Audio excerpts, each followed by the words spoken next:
Vai lá que te Não, não, ó. Tá.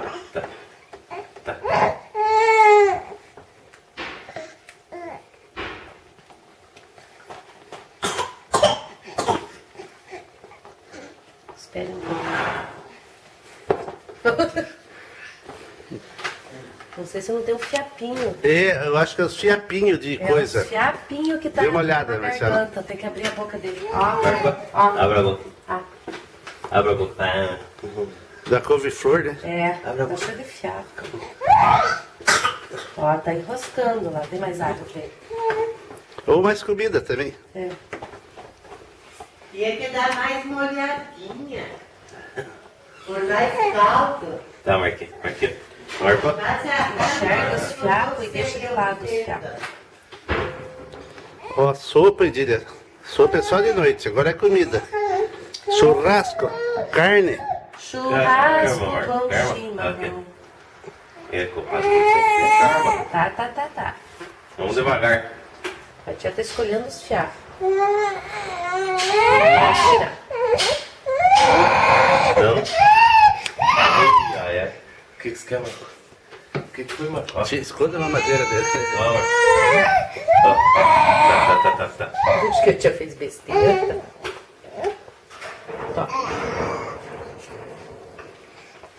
O que foi, Marcão? Cadê o paninho?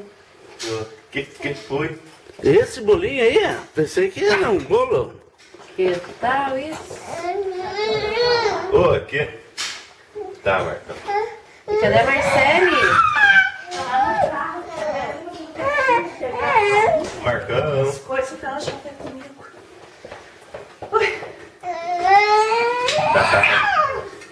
Não chora. Ó, Marca, cadê a bolinha?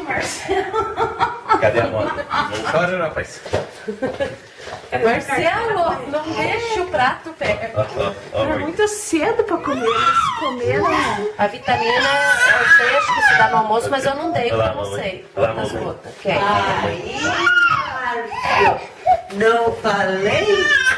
Daí você diz que você sabe. Ó, Marco, ó. Eu também sei que é muito seco, né? Cedo. Cedo. Ela falou seco, eu escutei dela. Tem uns fiapos, uns fiapinhos da couve-flor que fez o piaço no fogão. Pronto. Tanto faz. É parente. Ó. Cadê a bolinha? Tira o dedinho da boca. Não fique fazendo só depois, já tem que fazer a hora que for de comida. Vai lá. Não chore com comida na boca, meu anjo. Cadê o paninho pra ele ficar? Troque, Ana. Pegue. É o contrário. É. Por isso que eu queria dar